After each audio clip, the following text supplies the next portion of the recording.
The TactileView software is actually part of a suite of products called the TactileView Design Suite.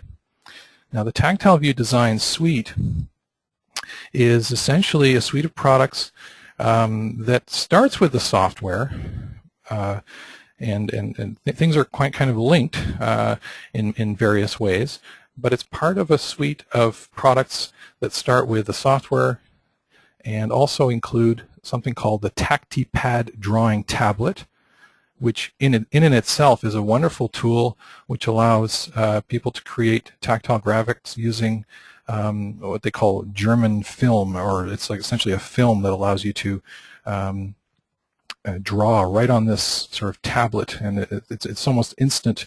It is an instant method of drawing a tactile drawing. It has products like a ruler and a compass and all kinds of methods of making shapes and things like that. But there's no real software component that's necessary for that particular product. However, there's also something called the audio reading system, which is an option as well, which does tie in very nicely with the software. This is essentially a piece of the puzzle that allows you, a piece of hardware, pardon me, that allows you to create audio tags for things that you print out using your TactileView software. It's essentially a separate piece of hardware that's plugged in via USB that allows you to use a infrared pen, and if you've done all of your tagging properly within the design software, you can assign tags to different things within your drawing, within your tactile output that you've done on your Braille embosser. So, without further ado, I'm going to just bring up the TactileView software, and we'll bring up a drawing, and we'll just do some freehand drawing to start off with. So I'm just going to open my TactileView software, and as you can see from the actual page that shows up by default when you create something new, the first thing that you'll notice on the far left-hand side of the page, it's automatically put in an area where you can enter in a title for the page. So if I zoom into this area, visually we're seeing both the print and the accompanying Braille. And the neat thing about this is I really don't need to know anything about Braille to put in a tag, a label, or in this case a title within my document. So if I want to change the title, I just delete what's there, and we're just going to call this, I'm just going to type in random graphic. I'll just zoom out a little bit so we can see more of what I'm typing in. We'll say random graphics, and as you can see, as I'm typing in this box, it's automatically generating the Braille. I currently have this set to just a US literary Braille table. However, we can change this. There are numerous tables that we can select from, including UEB and grade 1 and grade 2, all kinds of languages as well. Okay. So I'm just going to zoom out a little bit. So I've created a title for my document. Now, a lot of what I'm doing right now is I'm using the mouse, and by clicking on certain areas, activating what are called objects. In this case, it was the title object. So I clicked on that and typed in my title. I can move the title anywhere just by clicking on the object and selecting and dragging it around. So if I'd like to center my title, I can do that as well.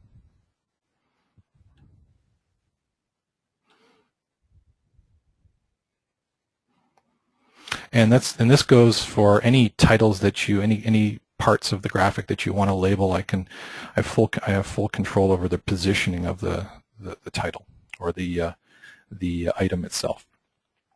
So for tagging items within your drawing, this is really a very nice feature. So now that I have a title, I'm just going to use some of the basic drawing tools that are available to me, and these are tools that I can use with the mouse pointer. So I'm going to click on one of the tools on the left-hand side. There is a toolbar that allows me to select different shapes and different tools. So I'm going to select my Draw Square or Rectangle tool. So by clicking on that, and then I can just draw some basic shapes such as a square or a rectangle. If I want to make it a rectangle, I just expand it using one of the small squares that are located at different points in the drawing. I just drag from the square. Okay. So I can resize at will. I also have the Draw Circle tool. I can do that as well. Same idea. If I want an oval shape, there we go. Now, so I've got a square and an oval. I can also reposition, and I'm using, in this case, by hovering over, by having the object selected and using my scroll wheel on my mouse, I can actually change the orientation of the object as well.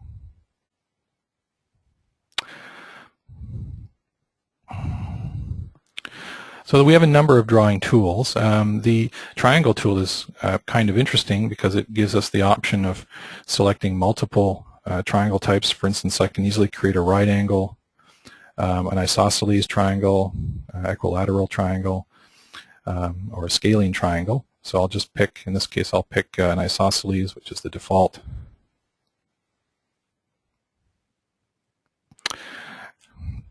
And there we are. Okay, so you know, I'm not going to go through all of the tools, but I'm sure you get the idea. Essentially, we have some drawing tools that we can select from.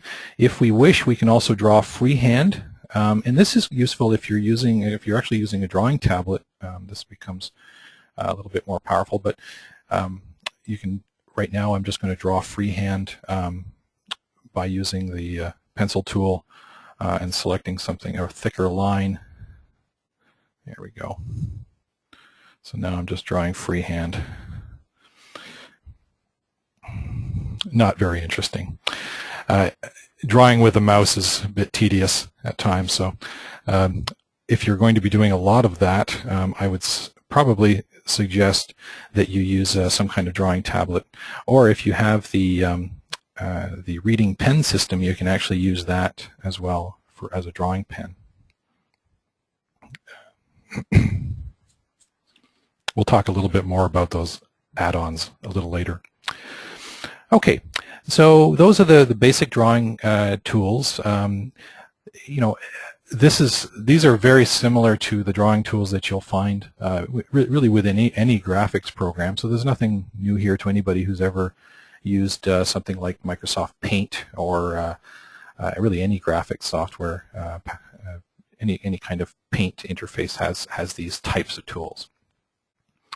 However, what those tools don't have is the ability to label things with Braille. So if I use my Braille Labeling tool on the top left corner, if I click on it, I can then add a text label either within the diagram or slightly below it. In this case, I'm going to label my rectangle simply by clicking where I'd like to have my text label and then typing in the contents. So we type in rectangle, and we can also select the Braille table that we'd like to use. Right now I just have it set to English US Grade 2, but I could set that to any number of Braille translation tables. So I'll just click OK, and then we have our label that shows up. And if I zoom in, I can get a better idea. I can zoom in a little bit here, and it gives you the the print as well as the Braille. Now I should mention that it's not going to, when I do print this out using my embosser, we won't actually see the print, the underlying print, but we will of course see the Braille. We will actually feel the Braille. So I'm going to zoom out a little bit so we can get a better idea of what's on our drawing. And we'll try labeling one more thing once again, but this time I'm going to be using a different item called Mammoth Braille, which is a gigantic Braille option. I don't know if you've ever heard of Mammoth Braille. So if I type in a little bit of text here, and this might be good for a main title, or if we're going to be using this one a little later on when we try and label or title a map. So I'm going to type in shapes. And now we get some gigantic Braille, or what they call Mammoth Braille, essentially large spaced out dots. Okay. We can also just do a straight line. There's actually a straight line tool which I find rather useful for marking up or for editing imported graphics, and we'll do that in a moment. But I'll just demonstrate that to you fairly quickly. There we go. There's my straight line. Okay, so that's sort of drawing within TactileView in a nutshell. Nothing too spectacular there, but you can see how easy it is to create something very quickly. And what I'm going to do now is just show you what this should look like visually. There's a print preview button, which is quite useful. It's available on the toolbar at the top or within the file menu as well. But if I click print preview, I can get an idea as to what this is going to look like. So if I need to make any small modifications before I print, it's a good idea to do that, obviously, before you hit that print button and waste a page of paper. In this case, I noticed that the object was interfering with the square, so I'll move that down a little bit for my title of rectangle and see if that fixes the issue. Yes. All right. So I'm not going to bother saving this one because it's not overly interesting, but I'll close this document out. I'll say no. And now I'm back to a blank page. Now you may have noticed that I've got this sort of red outline surrounding the page, and this is essentially my printable area. So everything that's encompassed in red is my printable area. And this is useful because if I have a document, if I import something that is quite large, it might go over to the second page, and these are indicated by the red lines. So we have page 1 on the left-hand side as well, and page 2 on the right-hand side. So this actually allows us to make essentially a 2-page diagram if we like. And we can go down a little bit here, and you'll notice that we're going on to additional pages. So if you're good with some tape, we can do multiple pages for a diagram. There we go. But I'm going to stick with just the confines of 1 page. So one of the key features, obviously, you don't want to have to bring up your you don't want to have to obviously create or trace your documents manually. You want to be able to use existing graphics. So you might want to find, you may have found a graphic online, for instance, and you'd like to turn it into a graphic that's suitable for printout as a tactile graphic. There's usually a little bit of work that needs to be done for this to get some decent results. Oftentimes, when you just import a graphic and print it out to a Braille embosser, the results just aren't there because the image just might be a little bit too busy.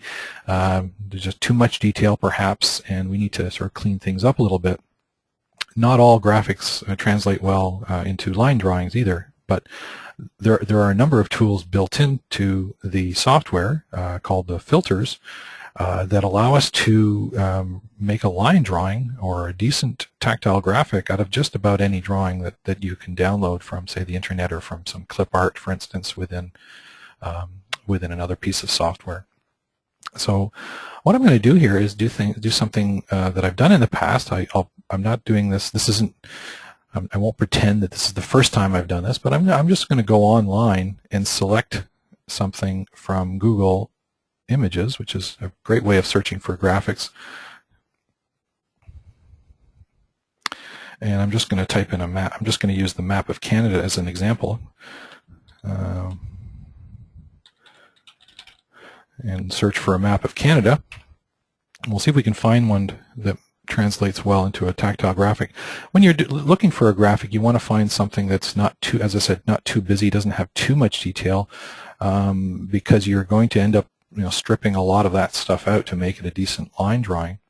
You'll notice that over here on the left-hand side of my results, I have quite a few sort of black and white line drawings. I'm not going to use those right now because I want to show you how to actually deal with this. There's already a line drawing that shows up that would probably make a decent starting point for a tactile view drawing, and would require very little intervention.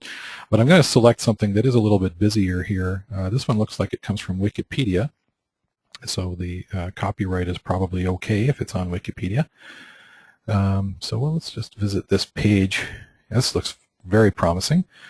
We'll visit the Wikipedia page and see if we can download this image. It's probably, here we are.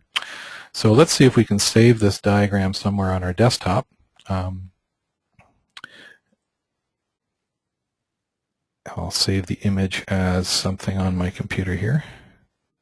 Oh, as you can see, this was actually a map that I've downloaded before to use as an example. Okay, so I'll do it again, but we'll use this one again. I think I used this 6 or 7 months ago to demonstrate at the CNIB Braille conference. Looks very familiar. All right, so now that I've downloaded this image, I'm going to go back to my TactileView software, and I'm going to go to the File menu, and I'm going to just click Open, and I'm going to navigate to that picture. There it is, a political map of Canada. And there we are. So I'm just going to zoom in. Now that by default, and I'll just go to my Edit menu, there's an option actually here in the Edit menu that says Scale Pictures Automatically to Paper Size. So I currently have my paper size set to 11.5 by 11 paper, just standard Braille paper. But if I had my paper size set to say letter size 8.5 by 11, it would have automatically sort of shrunk it down and adjusted it, scaled it down to that paper size. But in this case, it's done it automatically. So I don't need to rescale it at all. However, I can tell you right now that this document is going to present me with some issues. First of all, there's all kinds of text within the document indicating the provinces, the province names, for instance.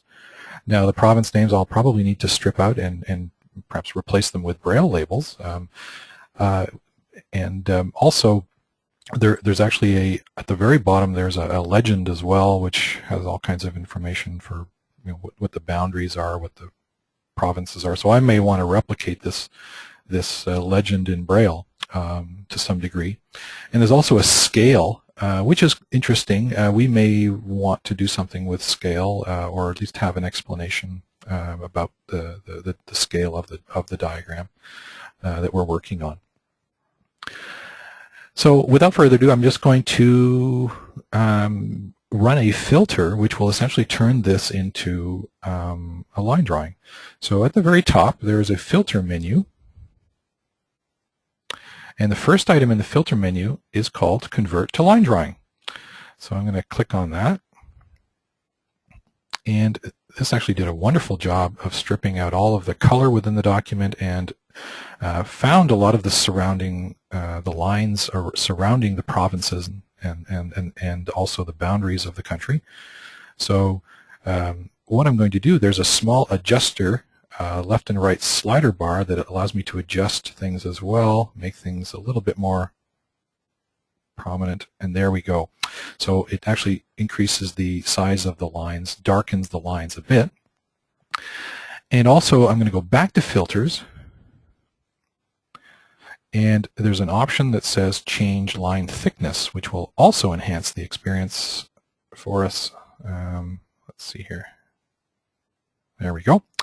And again, there's a slider bar, so I can fiddle, fine-tune, I shouldn't say fiddle, I can fine-tune the lines so that we end up with a line drawing that's very, very useful, even as is. I could actually print this out right now and get a very good experience, good tactile experience. However, I'm a bit picky about this kind of thing, so I'm actually going to do a little bit more than that. And I'm going to start off by using my eraser tool, because I'm going to erase some of the content, the text content that's still showing up within the different provinces and territories. And I may want to replace those with Braille labels. In fact, I will for a few of them.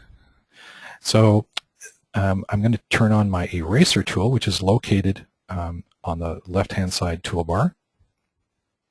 And we can also adjust the size of my eraser. So depending on how fine the work is, we can, right now it's set to 10, which gives us something that's not quite big enough for my liking. There we go. So now I'm just going to start dragging my eraser where I'd like to erase content. And I'm just going to remove the provincial tags. So Yukon been removed, and then and also Northwest Territories, I will remove that tag as well. I'm not going to do them all just for today's session, but I would actually spend probably in the neighborhood of 15 to 20 minutes cleaning up this document before I printed it out. So I've erased a couple of the Yukon and the Northwest Territories text labels. And I'm going to also remove the legend at the bottom, because I would probably want to replace the legend with something in Braille. So, in fact, in this case, I'm going to double the size of my eraser, roughly. So I can go nuts with my eraser and remove content at will.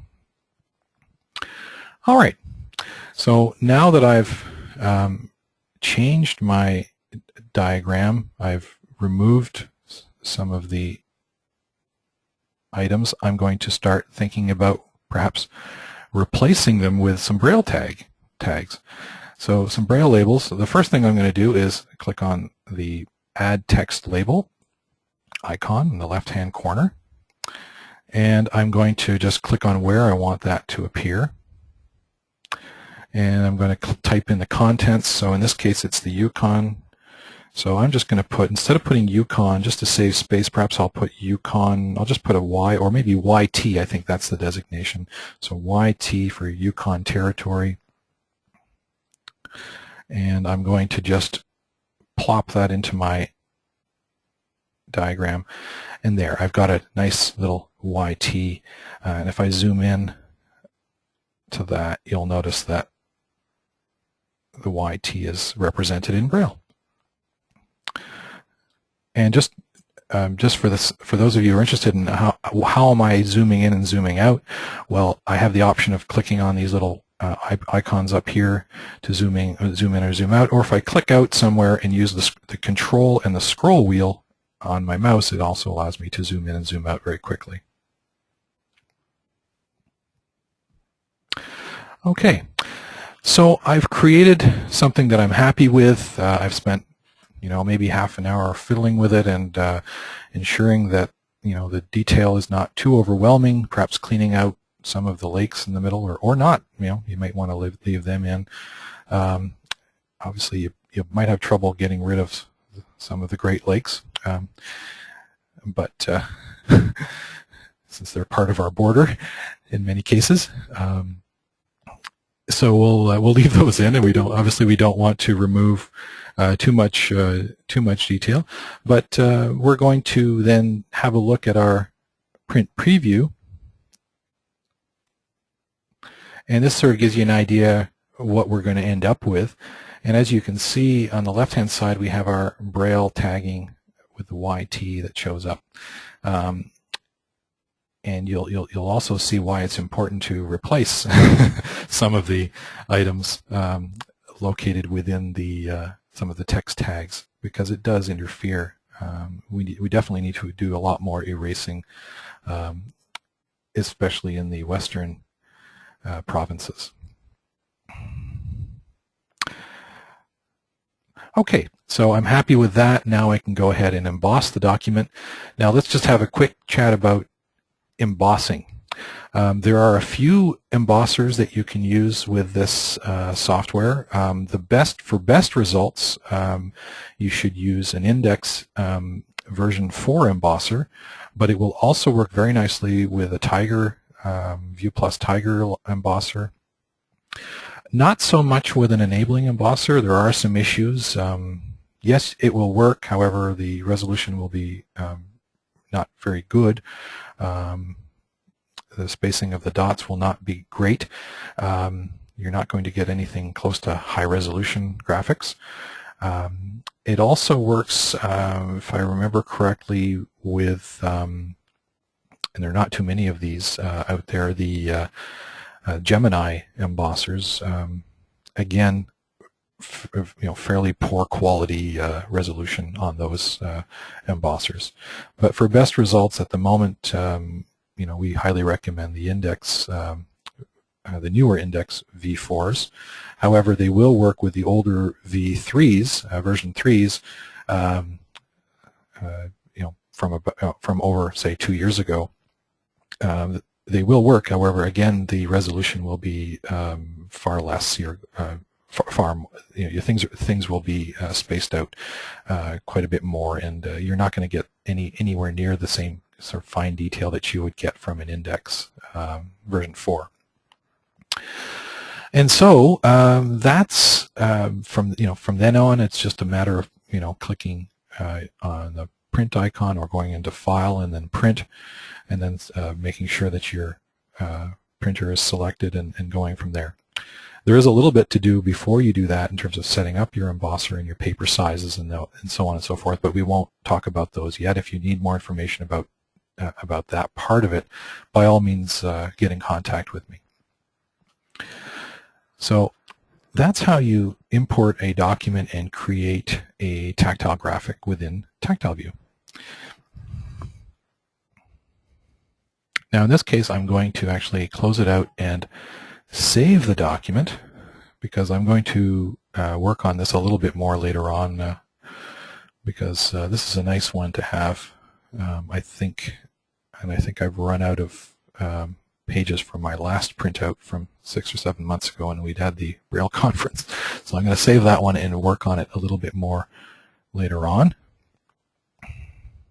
And when I save, you'll notice that the save file type is its own file type.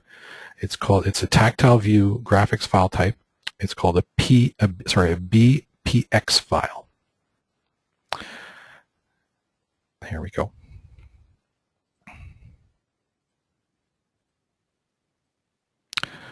Oh, and it asked me to change the title. That's one thing I forgot to do, is modify the title of the document, because that becomes associated with the document, and it can't just be called title. So I'm just going to call this one Map of Canada. Now I should be able to save the document. And it asks me a very interesting question. Do you want to add the document to the online catalog? And we'll talk about that in a moment. Essentially, in a nutshell, this allows you to save the document to a repository that we'll talk about in a moment, that's online, that other people can make use of. So we will actually go through that process of downloading a a diagram that others have created or that have been provided from the manufacturer of the software. So I'm just going to say no to this now because it's not quite ready to be published to the world. And then I will save it.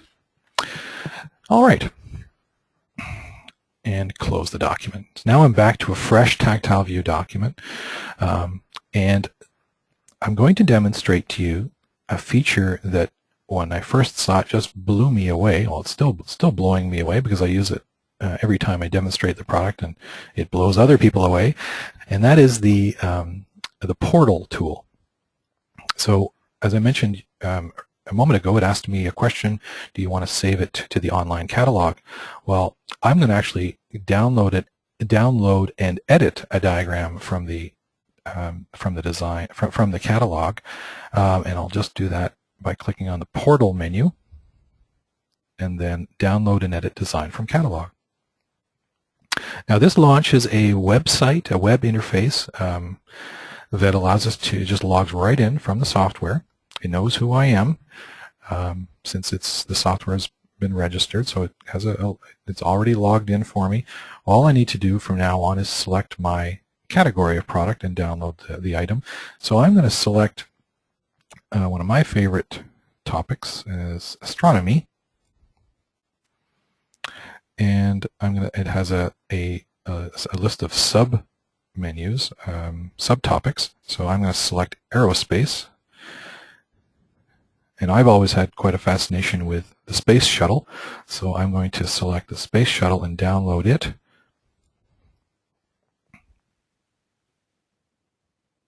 And now it's going to ask me a few questions. I'm going to select, it tells me the description at the bottom, but it also gives me the option of selecting which language I'd like to if there are multiple languages. It looks like there are 14 translations of this particular document, but usually the default is English. But in this, so that's what it is in this case. I can tell right away because it's actually labeled as Space Shuttle. So I'm happy with that, so I won't make any changes there. So I'm going to select Download and Edit, and then save the document. And you'll notice that it's saved as a BPX file. And it's asking me, it's telling me that the download has been completed, and I will open the folder. And there it is. So I'm quite happy with that. So I'm going to open it. It's in my downloads folder. So it's all set to go. I'm going to close out of here and go to File and then Open. And it's in my downloads folder. Let's see if I can find my... Oh, hold on a second here. I should have saved it to my Pictures folder, but that's just where I normally save my stuff. Let me just see if I can find my Downloads folder.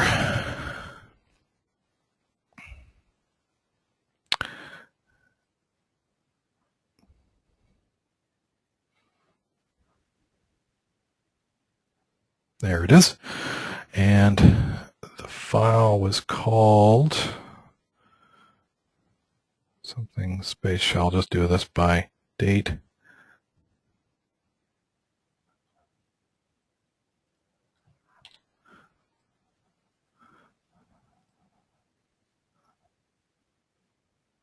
Oh, hold on. Things have slowed down for me. Just bear with me for a moment. Downloads. There we go.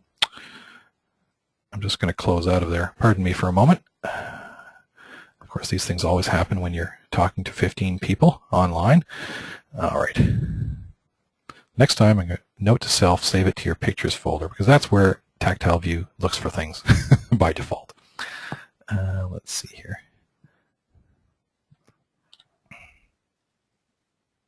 All right, something's gone wrong here. There we go. I'm going to get right out of TactileView here and come back. I'm not quite sure why it's not showing up anything in my downloads folder, because I know there's stuff there.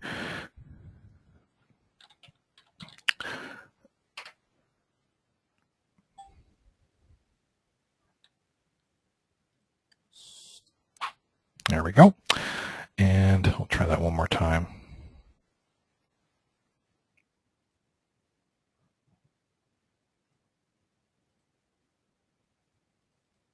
Okay, that's better. And we're going to have a look at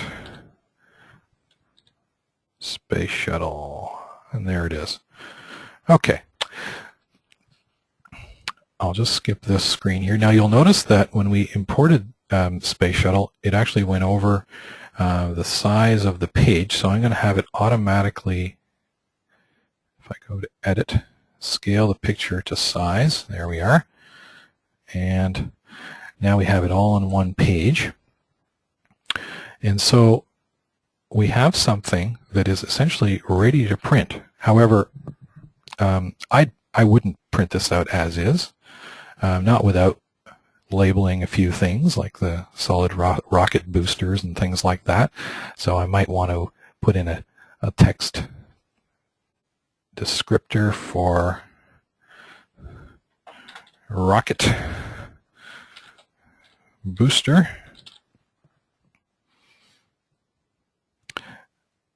And I may want to put a line with an arrow or something like that, which leads to that item. And you get the idea. We can essentially label this diagram to our heart's desire, and from then on print it out. So if I want to see what this is going to look like when I print it out, I just go into my print preview, and there it is. Okay.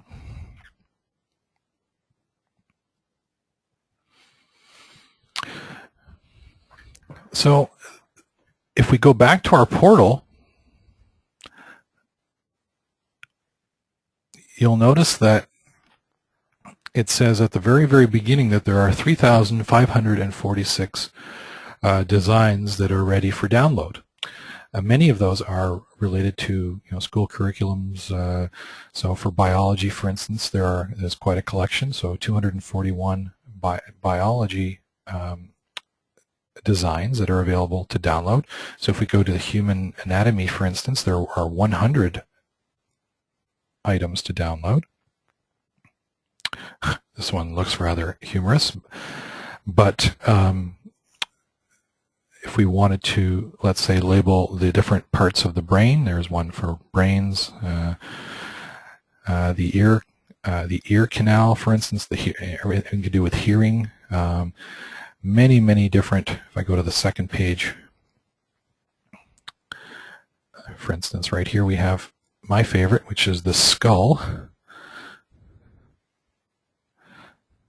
And I've actually printed this one out on a few occasions. It's actually pretty creepy, but it makes for a great demonstration document. It gets people's attention. And so if I wanted to download and edit this document, it would just be a question of clicking download and edit, and then opening the file within TactileView. And of course, you can do some creative labeling of your own, or have some fun and remove some teeth, so on and so forth.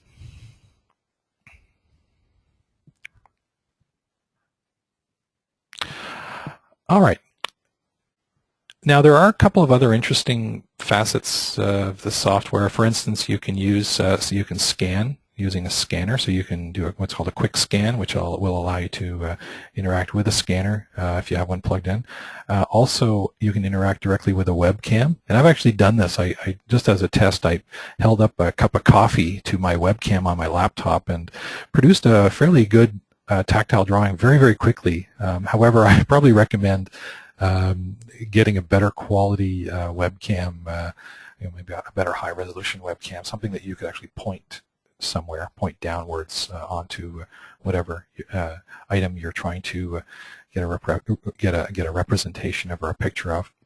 And of course, you could use your cell phone as well. I've done that on occasion as well. Take an image from from your cell phone, import it. It will open a JPEG file, a JPG file, without any problems. Also, I'm not going to go into this because we're running out of time, but there's also a module built in this called Compose Map. And this actually logs into a mapping system that they've purchased the rights to through the software. You go through and you can actually specify a map and bring it in as a tactile image that you can then experiment with and clean up and create a fairly good tactile drawing of. So it's just a matter of putting in, what, for instance, what country or what province or what city you'd like a map of, and then it will generate something that you can actually download directly to the software. This is a bit time-consuming. I'm not going to go into too much detail here, but it's if you download the trial, I believe you do have access to this this portion of it. So give it a try.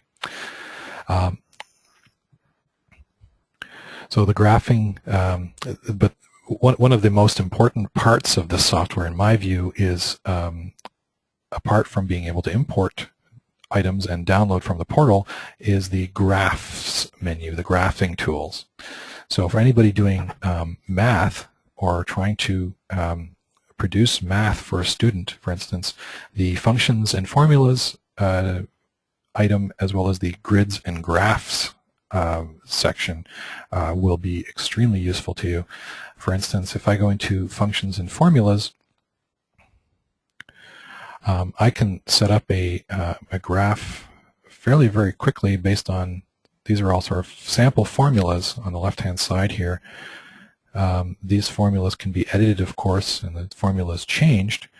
But if I take any of these and change the formula just by clicking on Change Formula, I can set my Y value, my line value, etc., and have access to a number of different functions and constants, and I can apply those to my graph. I'm going to just cancel out of here, and I'm just going to select the first sample formula, and should just give you an idea of what that's going to look like. So I'm going to save this into a new document. So I have my sample formula here, and if I click on my print preview, this is what I'm going to end up with. So in very little time at all, you can have something graphed out for a student. So this might be part of something in a math textbook or part of an exercise. But up to this point, this has certainly not been an easy process for many people. So representing graphs and formulas can be easily achieved using the software. Another quick thing that you might want to do, for instance, if I go to grids and graphs, I might want to create graph paper for my student very quickly. Well, there you go. I've got a graph paper that I can produce in a matter of moments. Okay.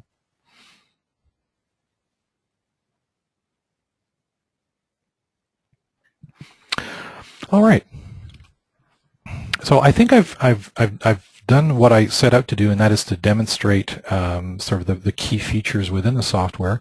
I will tell you something. Now, up to this point, I have been using my mouse for everything. However, I should tell you that there is a method of interacting with many of the tools, the drawing tools and the object tools, via the keyboard using the menu system. It's tedious to do, but it is possible.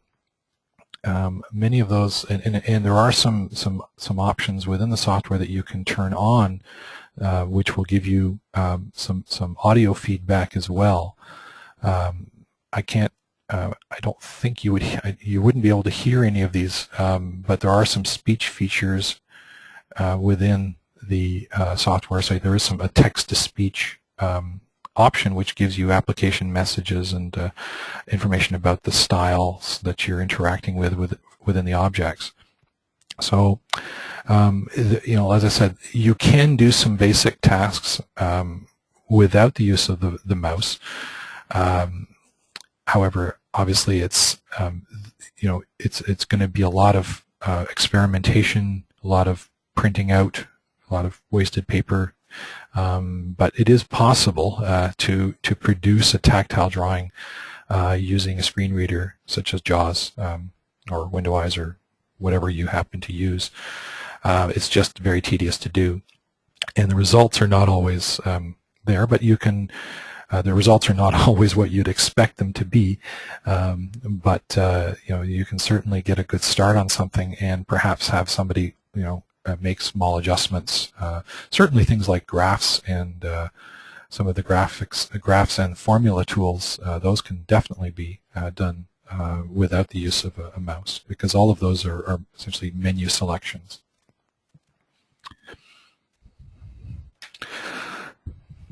All right, I'm just going to talk a little bit about where do we go from here. If you are interested in trying the software, there is a link on our website.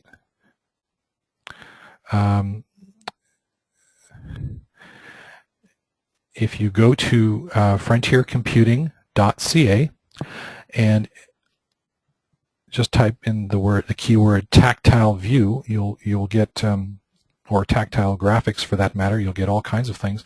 But what you're really interested in is the TactileView graphic design software, which is what we've been looking at here.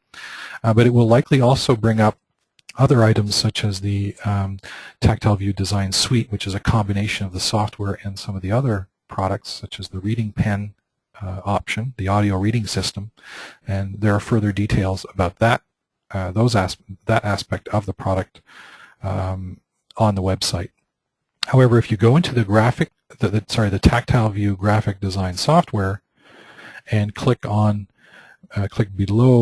about about halfway down the page, there is a link to download a 14-day trial of the software. And essentially you need to click on the link and it will ask you to fill in some details, and then it will email you a link to download the software. If you decide to purchase the software, you can do that from our website as well. The cost at the moment is $335, and that's Canadian dollars, and that's as of April 14th, 2014, and that price may fluctuate depending on the Canadian dollar. So we can download the software you can download the trial, and that trial is actually the same file that you would use. You can actually convert that trial into a full version. So it's just a matter of purchasing it, and we would send you a code to turn that into a full version. Now, another thing that you can do from our website is also, once you go into the product, is that you can actually look at some of the other products made by this company called Thinkable. So if you wanted to look at all of the Thinkable products, we can just click on the name of the product manufacturer, Thinkable, right within the product page, and that will list also all of the other options, such as the audio reading system, the Tactipad drawing tablet, and so on and so forth. And of course give you pricing as well.